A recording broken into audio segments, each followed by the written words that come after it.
Okay, we'll get started. I probably have a email from the one person who's not here that I was unaware of, but not that big of a deal. I'm going to go ahead and do a Zoom just in case she is not here, doesn't show up. We're going to today talk about this factor R that I just gave all of you a copy of. If you're not here today, you can get a copy of this from me. It's also on our Blackboard page. And the reason I chose this one is because it gives a good, number one, it's a very good assessment. We've talked about this before, but just something to remember. The reason we spend a whole semester on assessments, which seems kind of tough sometimes and kind of, oh man, it's a lot. It's a long time to be talking about how to do an assessment. It's one of the most important things we do. Without good assessments, number one, you can't move to the next stage in the therapeutic rec process. You know, you've got API. You can't go to plan accordingly if you don't have an assessment that tells you what you need to know. So you need to know how to choose assessments. You need to know how to follow the rules when you're giving assessments. And you need to know how to, in turn, take what you find out and put it into practice and then come up with like goals and objectives and plans. Also, we need to be able to do assessments to track, progress or regression as well. So we need to be able to, that's why it's so important. Assessments, in the TR process, obviously it's API, assessment is first. There's assessment first, yes, but you can also have assessment after planning, during implementation. I mean, there can be assessment all through the entire process, and you probably should have some follow-up assessments to see where you are. And also, to me, assessment and evaluation, are hand in hand. When you're looking to see whether what you're doing was effective or not, what are you doing? You're assessing to see whether what you did was effective or not. That's why this stuff is important. This factor R that we're going to talk about is a good one. This one, we're going to go a little bit more in depth than we have on some of the others because I think it's one that you could actually use. It is therapeutic recreation related. Just ignore the part on here where it has do not copy this page. I was feeling sample do not copy. I was feeling wild today, so it's just like, you know what, I'm breaking rules. Let me share the screen and we'll put it on this factor and go through it from there. So, not sure how much I'm just going to go straight through off of this page, but if you're watching this on the page, then you can follow along with your own copy. So, what this about? The purpose of this factor R is to determine client needs relative to his or her basic functional skills and behaviors. It can be used as an initial screening tool for most populations. So there's very few populations that this tool won't work for. Another reason I chose to go through this one in a little more detail. Further testing is usually indicated for all clients except those on a short-term stay. So, time needed to administer. Usually, okay, listen to this. It's a screening tool administered after observing the client in multiple group activities and reviewing the client's chart. So this is observational. You're a fly on the wall, and then you're looking at a chart, which they don't even have to be present for. This is not an assessment where they're going to sit across the table from you and you're going to interview them, like we've watched on some of those videos. This is not one of those. This is one where you observe. This is one where you look for facts in a medical chart. Under these conditions, it should take less than 20 minutes to administer and score. That's fair. I think that's very good for something that can lead us in the right direction as far as what we're going to do for recreation. So, functional behaviors and abilities selected for inclusion in the screening are those behaviors that are determined to be prerequisite or generally required within leisure participation. So, things that most people need to have to be able to participate in most leisure settings activities. Low scores on the 3 categories of functional skills indicate that clinical program intervention is needed or desirable.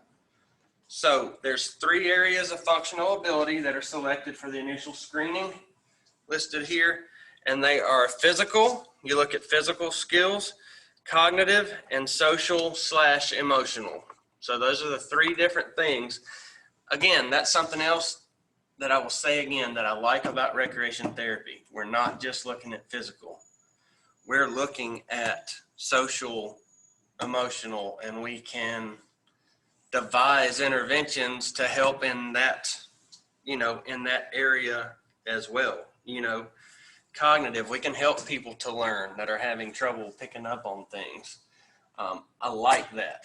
That's what sets us apart in a lot of ways from other therapies, and what I really enjoyed so much about it when I was working was that it wasn't just a physical rehabilitation every day for me. I liked the diversity and what I was able to do.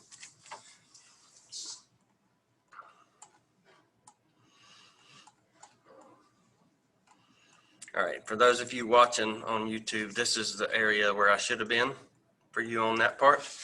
My pages are out of order. So we're going to talk a little bit about the administration and scoring. So, let me backtrack.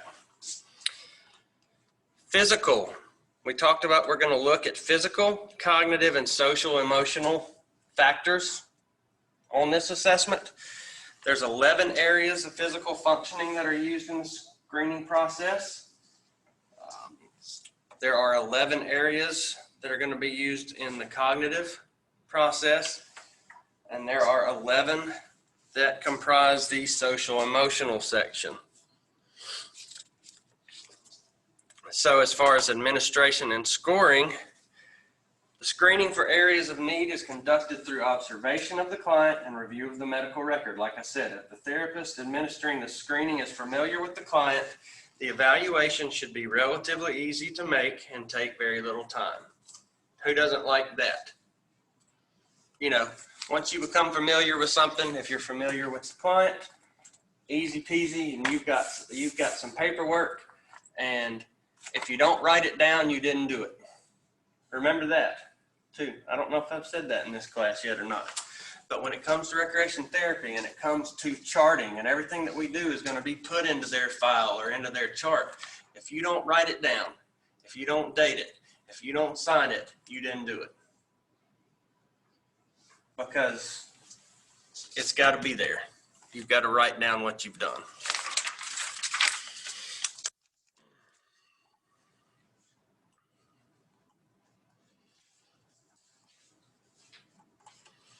So there's a lot of stuff in here that tells you about how to fill out the chart. I'm going to go to right here where the cursor is, where I'm circling on the screen, if you can see it. There's 3 categories of the factor R: physical, cognitive, and social emotional. After evaluations are made in all 3 components, scores are tabulated. For each component, you want to total the number of no responses from the can be improved columns, and then the 3 different components are clearly marked. Place the totals at the top of page 1 in the upper right hand corner, and you will see that when we get to that portion. Okay, so you could be able to put these pages in a better order to help you remember this stuff. I think the copies I gave y'all have the things that I'm talking about underlined and highlighted and stuff, so that's actually a positive, whereas the one on Blackboard does not. The no response indicates functional ability. If somebody has no as responses, it means they don't need help from recreation therapy intervention. High scores indicate functional ability and adequacy. Low scores indicate greater problems in the functional areas. Thus, the lower the score, the greater the need for clinical program intervention. So just remember that. The lower scores that they have in these sections, the more need they need for our help. Then that has to do with how you score it, you know, what it means once it's filled out. So something that I just want you guys to look at is and to administer this test, this would take you far longer to learn this part than it would to give this assessment, but there are specific directions, or that's not the word I'm looking for, examples of what they're looking for when you fill out these things, like sight and vision. Check the appropriate statement. Correctable means that the client has good enough vision to function on a day-to-day basis with the aid of glasses. You have to know that definition when you're filling out this thing. Just because a client has glasses doesn't mean that they use them. If the client's vision is correctable and he or she usually chooses not to wear their glasses, note that in the space to the right of the question. So you need to look at these definitions of what they're looking at on these parts because it matters. Okay, ambulation. What's ambulation? Just walking. How do they walk? Normal. The definition of that as on this Factor R form, no difficulty in higher order ambulatory skills, like they can negotiate stairs, run, jump, hop in place on each foot, adequate endurance to walk for 10 minutes around the facility without the need for a rest. Now, do you have to time them for 10 minutes while, no. You can look and tell whether they walk normally, whether they can run, whether they can hop, whether they have normal ambulation. Then you got B. What would be B? Ambulates with difficulty, but no aids. They demonstrate an inability to meet all the criteria listed under normal, but don't use any aids. So you see how they break down each part of this into like specific definitions of what they're looking for. That's what I want. Now, we're not going through every one of these. We don't need to. I just want you to see how it is that it's important to actually look at these things, because what it does, okay, what's validity and reliability? Validity tells us that you are what? That you are measuring what you're supposed to be measuring, okay? Reliability tells us what?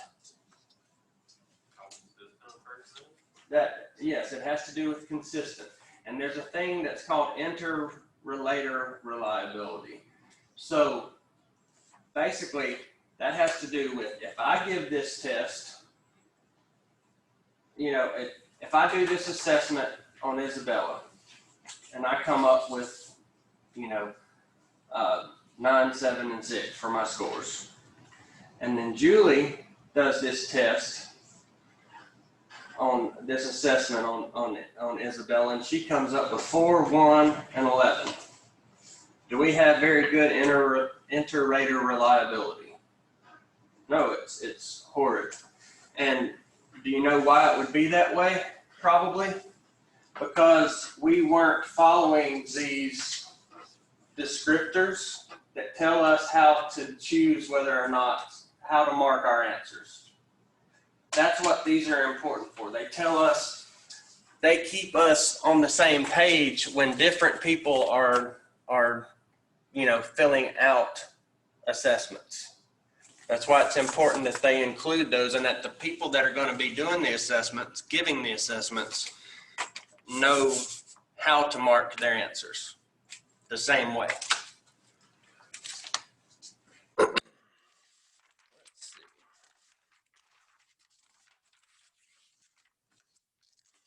And it goes through all of these. There's a bunch of pages of it. And I would like for y'all to kind of look through them. We're not going to read over all of them, but like I said, this is a pretty good one.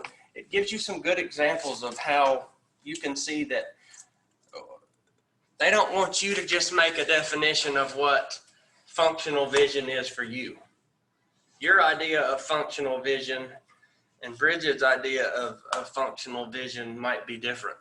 Y'all would give me a different definition if I asked y'all to just write one down and hand it to me right now. That's why they supply you with what to go by, okay?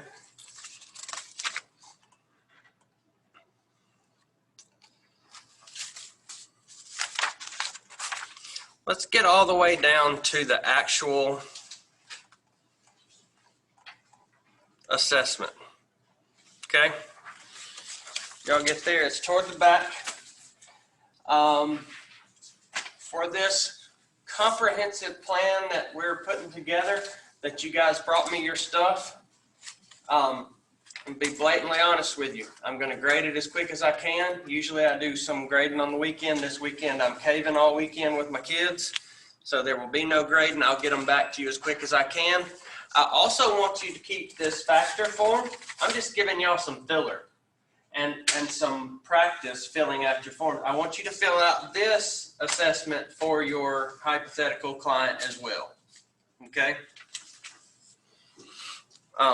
So keep this, fill this out, give me a score, give me some thoughts on, you know, what you're gonna get from it. It can give you some bulk to put in your final report, which is gonna be some points, okay? Obviously right here, this top part, the name is going to be their name. The staff would be you.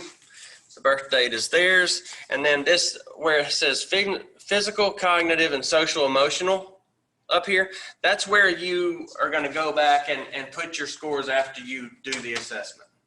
You know, you're going to have a blank out of, you know, 3 out of 11, 5 out of 11. And it shows you where they need the most help. Number 1, that's going to show up.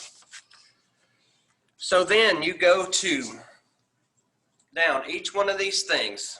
We're looking at physical, and what, didn't all 3 of them have 11 different things that they're looking at? Isn't that what we said?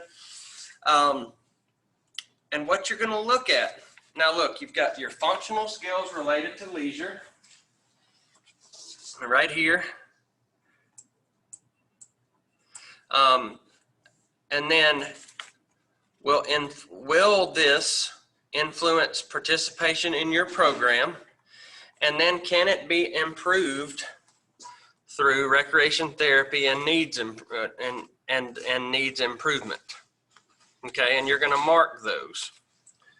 So then you look at their sight and vision. Is it normal, partial? And then you've got all these things, and that's where you go back to those definitions that we looked, and that's how you would mark that. Now, once you do this a few times, you're not going to have to be referring back to those things. And most people, I say that, are going to, you know, you would mark normal a whole lot on this one. Would that influence their program participation? No. Can it be improved through recreation therapy and needs improvement? No. If it was normal, that would just how you would go. Hearing, same thing. Then it talks about ambulation, bowel and bladder. You know, do they have normal bowel and bladder control for their age population? Occasional incontinence problems. They're incontinent, or they use bowel and bladder appliances. Those are things you don't think about it, but as a recreation therapist, you need to know this. You're going to be doing activities with them. You're going to be taking them outside. You may be taking them on a trip. You think you need to know if they're incontinent? Absolutely. That's some must-know info right there, guys. You don't want to be caught by surprise on that and not have what you need. So you go through each of these guys, and I want y'all to use this, fill it out for your potential for your hypothetical client that you've gotten, I will get you one when we talk to use, and we'll put it together. Once you get, now it only asks about whether something will influence participation in the program on a few things. If you notice, bowel and bladder, walking, hearing, and vision.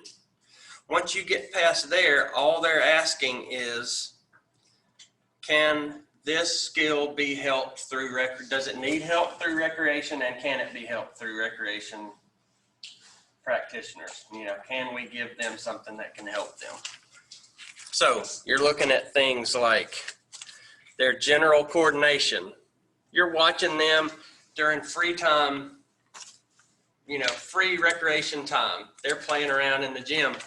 You're going to be able to look at them and see how they're moving their, okay, look at 1.5. You can watch them in the gym, hanging around with their peers. You can see without having to stand in front of them and say, okay, I want you to lift your arm, and I want you to grab this ball, and I want you, you know, you don't have to lead them through things. You're going to watch them. You're going to observe. This one is done in that way. You're going to look for things like, is there upper extremity manipulation, which upper extremities is your arms, hand up here. Are they able to grasp things normally? Are they moving in normal patterns, or are they stiff and jerky? I mean, that's going to stand out to you. You're going to mark that here. And then you're going to think to yourself, okay, he showed a lot of weakness on one side. Like you see someone who looks like they might have had a stroke. They've got one hand in here close, and they're dribbling. They're playing basketball, but they're dribbling with one hand, and they go to shoot, and they don't even use the left side. Okay, I've seen this a bunch. I can see it in my head right now. Can you help that left side? Yes, you can get them to focus on doing things with that left side in a way that's not going to be embarrassing to them. I mean, you got to think about it. They're probably self-conscious. There's things that you can do. And the thing about it, our patients, our clients know that we're here to help them. We're not here to embarrass them. They know that by getting Isabella to use her weak left hand, that I'm trying to help her. I'm not trying to embarrass her. So you don't have to worry about that a ton, but you know, you just be cognizant of that as we work with patients. So that's something you can watch. Hand-eye coordination. Is it normal? Do they have minor hand-eye coordination difficulties? Major hand-eye coordination difficulties? That's going to be, again, there's definitions in here for those things, but it's pretty clear. If someone has normal hand-eye coordination, that'll be apparent. And if somebody is totally struggling with hand-eye coordination, that's going to be totally apparent. Click, check, check. Can that be helped by recreation therapy? Yes. So here we go. Check. Yes. Yes. Strength. Now, you may have to, and you would not affect this assessment by if they're not doing anything that shows you strength per se. You could go up and there'd be a little group of them there and say, all right, let's break this up. Let's have fun. We're going to do 30 seconds. And I want to see who can do the most push-ups. If it's a group that can do that. You know, we watched the video the other day with them in the gym with all those kids doing things. You can direct them to do things if you're doing it like in a group environment. You're not singling them out. You're not having them right here in front of you. That's a way that you can test strength without doing an actual, you're not trying to get their max bench press. You don't have to have that. You just need to know whether it's relatively normal, minor weakness, or major weakness. And then from there, obviously, if they have weakness, you know that we can address that in recreation therapy, so that's going to be a yes, right? You go that all the way through this whole thing. I'm not going to sit here and run through this whole deal, but what I will say is you go through 11 of those. Another one on here that you got One that'll be a little harder for you to tell, that you probably base a lot on how hard they're breathing, maybe based on whether they're overweight or not. Cardiovascular functioning, endurance. Are they getting tired easy? That's something that you kind of have to judge. Weight, is it normal? Are they overweight, underweight? Balance, are they kind of all over the place or are they steady? Things, notice how observational this is and how easy it would be to just watch a group. Now, you wouldn't be filling this out on 20 people at once. You've got one person sheet and you're just a fly on the wall. You don't even really want them to know that you're scoring them because you want them to act normally. Because if you know you're being watched, is that going to affect the way that you perform or the things that you're doing? Now it's phones, but I remember being a kid, and you know what I hated worse than anything in the world? And here I go dating myself again. When my mama pulled out that damn video camera and pointed it at me. Ooh, I hated that thing, and I hated being on that camera. And I put my hand up, and it was just like, you think I would act the same knowing that I was being videoed than if I didn't know I was being videoed? She got some cute videos of me when I didn't know she was doing it. But she got some ugly videos of me when I saw her pointing at me. Anyway, it goes to show you being that fly on the wall, not making it a big point. You get better results, more valid.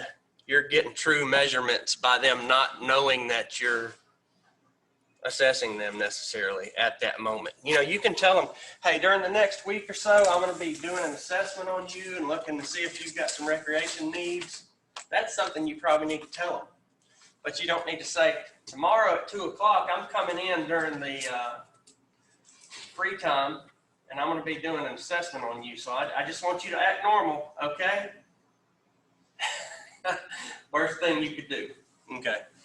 That's another point. So you go through all these things. A lot of these are going to be very easy. Then you move into cognitive. Orientation. What's their oral expression like? What's their receptive language like?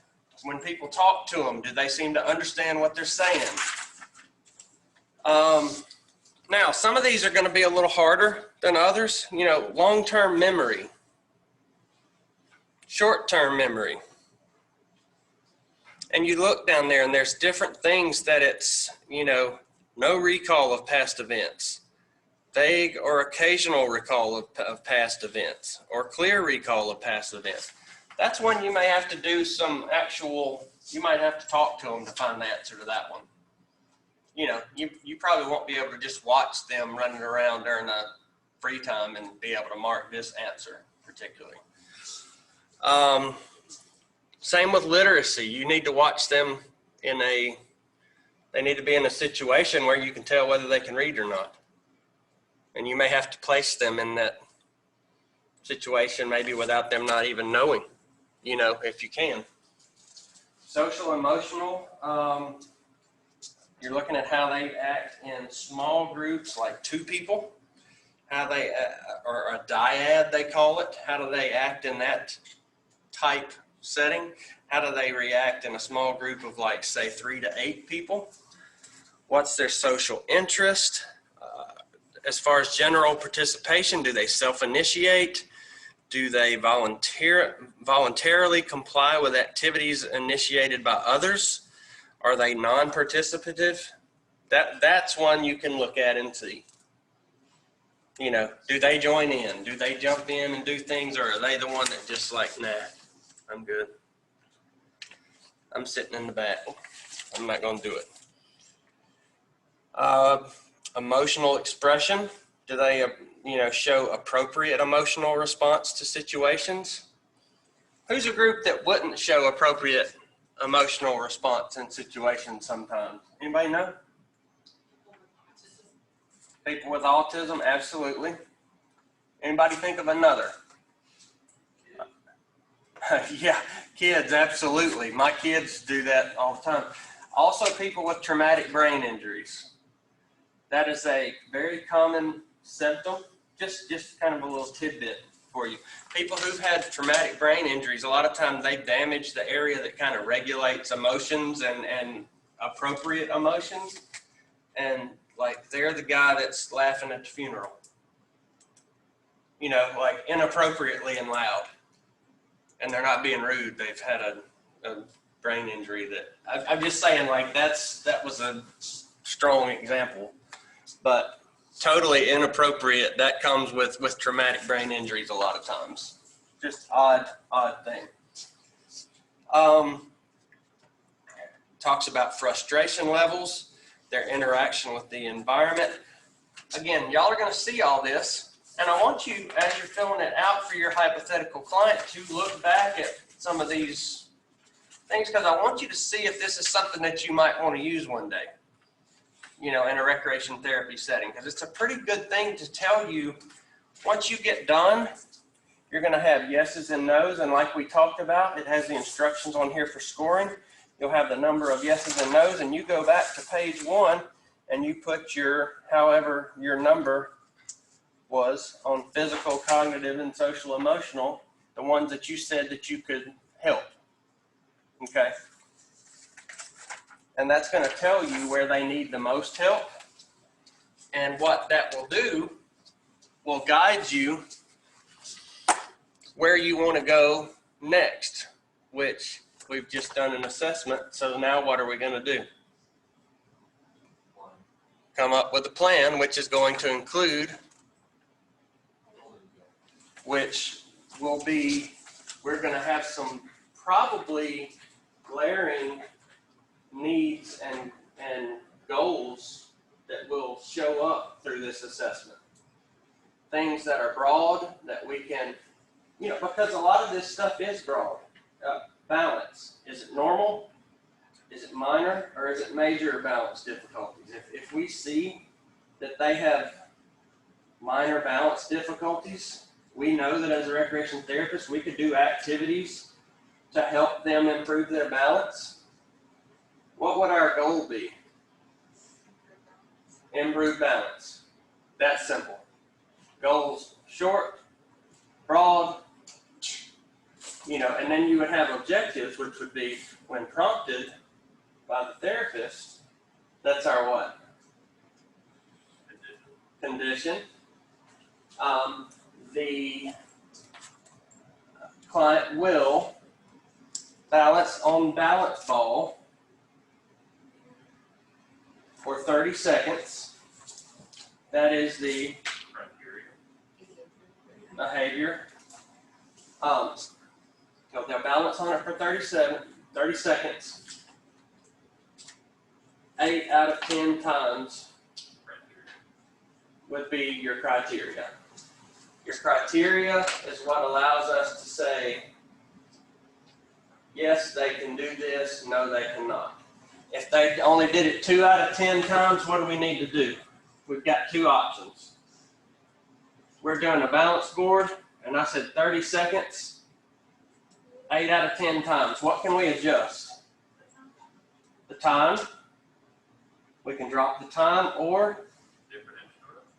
A different instrument instead of a balance. You could change the instrument, like, you know, some are taller than other, you know, like where it gives more wobble. We could also loosen the restrictions from, say, 8 out of 10 times to 5 out of 10 times. And you want to do that relatively quickly because you don't want them to get, I'm failing. I'm not anywhere close. I only did it 2 out of 10 times. He wanted me to do 8 out of 10 times. You want them leaving rec therapy feeling like that? No. So that's what we're talking about assessments. That's what you find out from this. You get goals, easy, ready, set goals that are going to be on this sheet that you have marked, and they're right there in front of you. You know, we can't help hearing. We can't help their bowel and bladder, you know, but we can have a goal for improving balance. We can have a goal for Okay, frustration is one of the sections under like social emotional. Reduce outward expressions of frustration. You know, when feeling frustrated is our condition. The client will move to a quiet area away from others. Behavior. What would be a good condition? Do you mean criteria? Yeah, criteria, sorry. How dare you correct me. 4 out of 5 times with no assistance. Something like that. That's something you can say, did they go 4 out of 5 times? Check or no. And you see whether you, and I keep drilling this condition, behavior, criteria. When we do our next little case study thing like we did before, I want them written exactly that way. I want lines with condition at the top, behavior, criteria. That'll help y'all write them, and it'll help you remember it, okay?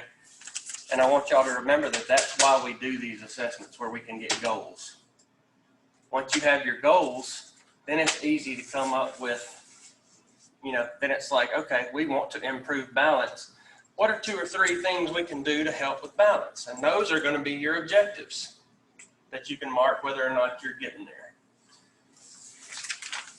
Y'all haven't had a ton of time to look at this. Y'all will have a better idea when you fill it out later, and I don't want to spend much more time on it. What do y'all think about this for the most part? I like it personally, and I like it for the reason that I just said, primarily the fact that it literally has ready-made goals on it when you mark it. When you say that it's something that you can help them with recreation, you've just said, all right, this is a good thing for me to make goals and objectives about right here. And if you have, if they show that they need a lot of help in the social emotional realm, maybe that's what you need to jump on first and give them a couple social and emotional goals. And then you can work on some of the physical later. It can lead you the direction you need to go. It shows you which one they have the most deficits in also. Okay, so keep your factor R, add that to your thing. When I finally get it graded and get it back to you, you can fill it out. If you still have your hypothetical thing, you can fill it out. I think some of y'all might have given me your hypothetical actual case study. I'm not sure, but if you didn't, you can fill it out whenever for your hypothetical client. Now, let's watch this quick video on another one.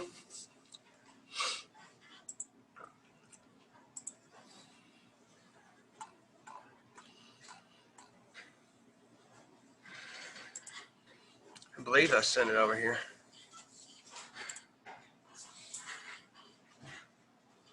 7 minutes. This is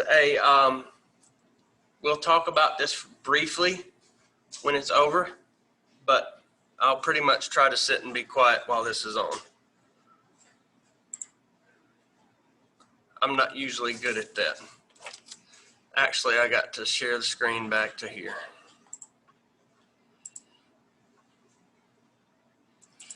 I've said this before, I really don't love doing this, but it's we have some that need it. So here we go. Okay, so we're just going to get started. My assessment that I did was the recreation participation data sheet. I guess we'll just go right ahead and jump right into it. So the creators of it were Joan Burlingame and John Peterson in 1985. They developed it for group homes. And some of the group homes that they were working with were dealing specifically with Prader-Willi syndrome, which is a mental, developmental, and physical disability. And one of the key symptoms of it is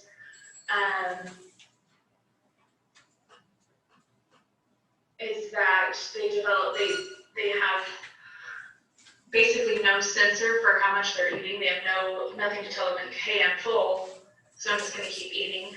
They're hungry all the time. So that's just a little bit about that syndrome and what they were dealing with. So some of the requirements of the RPD is a coding guide and a data sheet, and a supplemental activity sheet. So the coding or the data sheet is basically the assessment itself, and what it is, it measures 7 different areas. We'll go over those in a few minutes. And the supplemental physical activity sheet is a supplemental sheet that basically rates how physically active the activity was. So if it was extremely strenuous, it basically takes note of that and how active they were in the participation of that activity.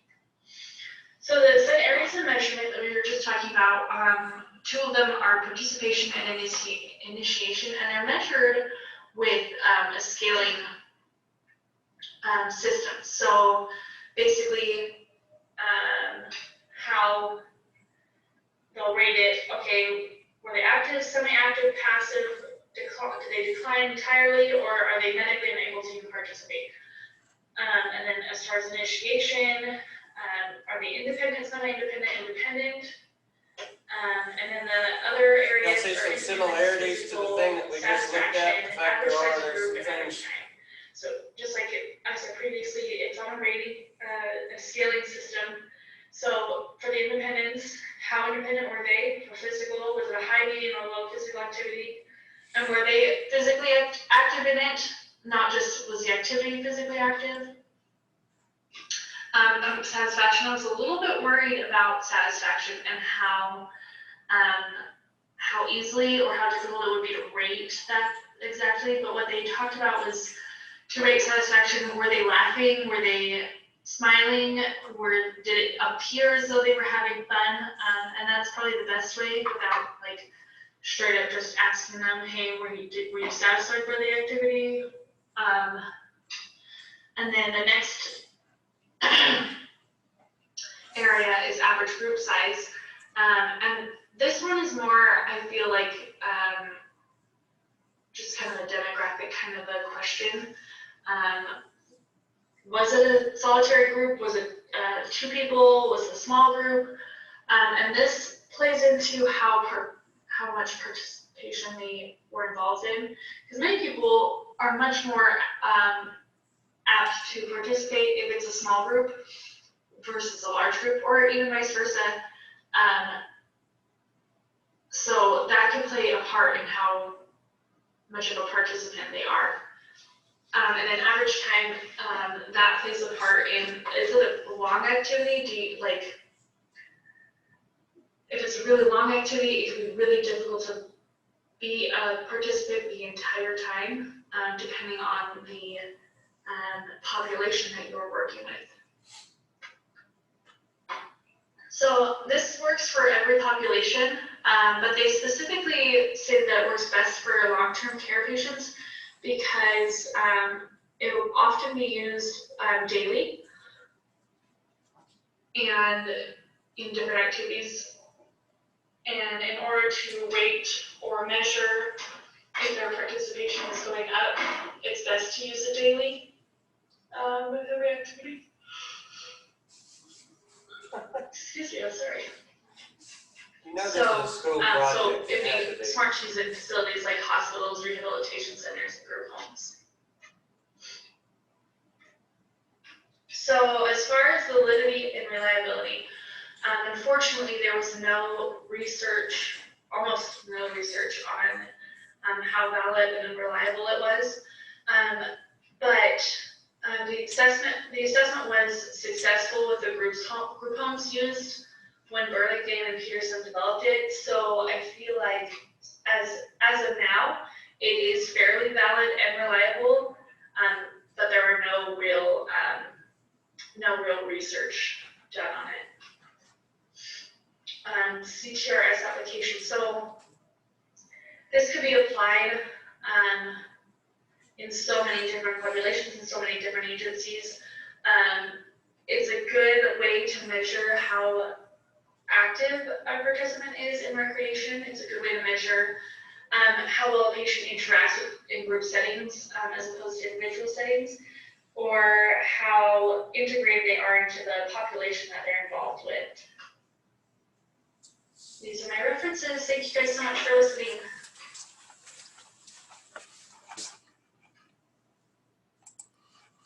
Okay, now you couldn't really see this. It's the recreation participation data sheet. It's not so much an assessment, you know, it's kind of like tells you, you're not finding out a lot, but what can we find out from what we just said about our participants? Whether they like what? Big groups or small groups? Who prefers to do things in large groups? Anybody in here? Most people would tend to small group activities then. That's all they allow us to do these days anyway, right? Now they talked about Prader-Willi syndrome. Any of y'all guys ever worked with Prader-Willis at all? We have a group actually tied in with the regional center. They have a little group home right there next to the fire department. I worked with them for years and years. They are one of the most interesting little groups of people that I have ever dealt with in my life. They are they're super smart. They are developmentally delayed to a degree, but they're all pretty much all short, and they usually come into the regional center like balloons, you know, Michelin man huge, because at home they had no way of controlling them. Then they would they'd get to the center, we'd put them on a reduced calorie diet, and they would start coming up to the rec department and walking every day, either outside or on a treadmill. They lose a ton of weight, and they're very smart. They're very manipulative. They are very jealous. They will try to get each other in trouble. They are a fun yet miserable group to work with. You never know what to expect, is what I'll say. I've seen them get into a fist fight because one had 19 peas on his plate and the other one had 18. He was pissed. He wanted his 19th pea. They're serious about their food, y'all. So they actually counted? Oh yeah, he counted. He counted. Learned a lesson on that situation. That was on a trip. We were in a restaurant when that happened. I've got lots of good stories I can share with y'all from my 20 years at the NMRC, I can tell you. I did think that this was good in that, and they said how you can use it on a regular basis. Now, remember, there's a difference in someone showing up to your recreation activities and participating in your recreation activities. This is a form where you actually can mark and make that delineation and differentiation. You show whether they were there, and then you show how active they were. This seemed to be, although you couldn't see the form very well, seems to be a good form to show whether they're actually participating or whether they're just showing up. I like that for that. And I also wanted to show you this, this particular one, because it was another project. And let me go. Which is a Not here, mental not here. Let me get off of that. Let me go.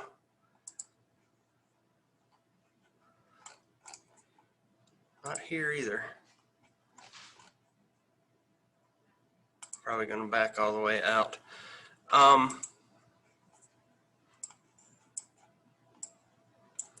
Y'all hang with me.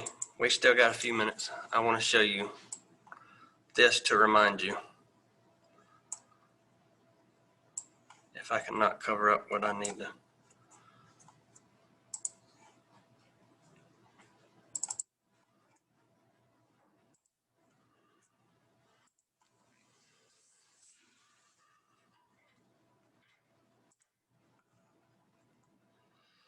Okay, Again, I showed y'all that partially because it was a student doing a presentation. And y'all have one. Let's look here under content.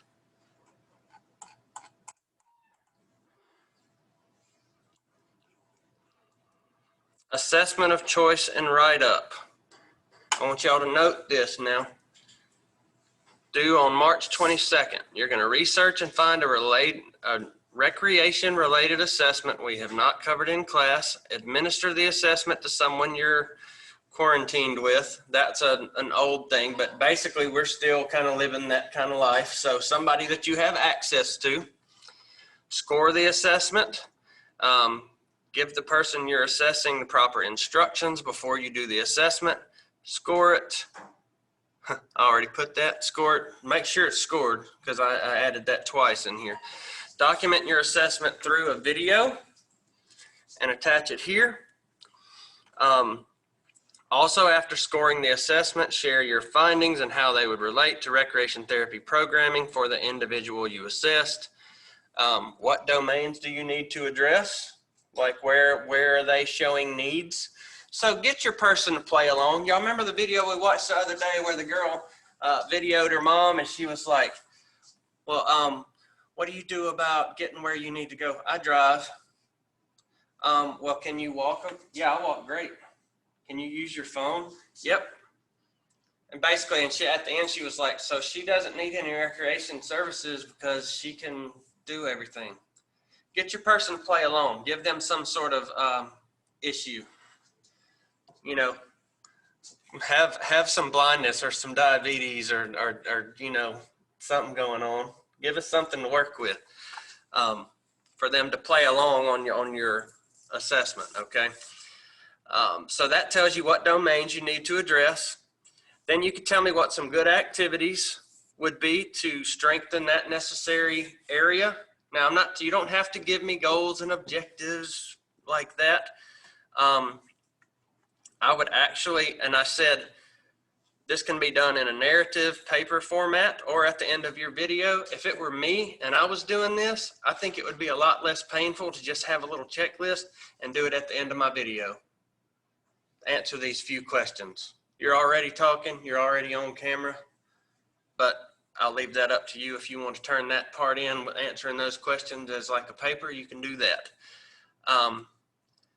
Narrative regarding the assessment and the outcome just comes at the end of it. So I wanted to remind you that that's due on March 22nd since we're now into March.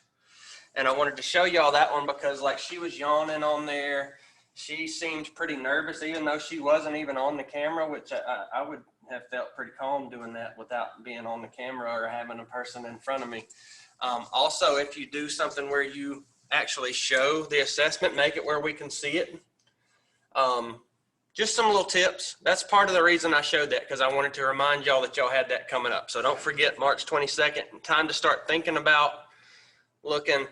I don't even care if y'all, I would like for y'all to find something that I didn't bring you necessarily, you know, but you'd give me a good video and tell me a good reason why you're using it for that person and then a good explanation of what you're doing. That's all I want. I want to see that you can do an observation, that you can give it, and that you can do the important things like telling the person the instructions. Now, when you answer this question, I want you to think about this, you know, like the things that they need to know first, that you can give them the information up front, that you can administer it in the way it's supposed to be administered, and that you can read the results of what you find out. Because once you're able to do those things, then you're able to make plans and make goals and objectives that can be implemented, and then you can evaluate to see, and then you're doing the recreation therapy process. So show me you can do an assessment. Okay? Y'all feel good about that? It's not going to be bad. Some of y'all don't like getting in front of a camera. I'm sorry. I really am. I mean, I don't like being on Zoom in here, you know, but that's all I got for you today. Y'all, next class, I will I may, you never know. I may have some stuff graded for you. I may not, but we'll have something to go over. So no, like I say, if you bought the book, go try to take it back. I'm not going to use the textbook anymore. Okay? And I apologize for that issue. I'm just being straight up. Somebody else before me used that book. I thought I would just go, obviously it's got to be a good book for the class. It was somebody that I respected that came through and is gone now. That book's up for this class, so I'm not using it anymore. We'll be talking out of that big red book that I brought, or I'll be providing things via video or making copies like I did today. Y'all can take that book back and get some money if you can. Y'all have a good weekend. Be careful. Thank you guys.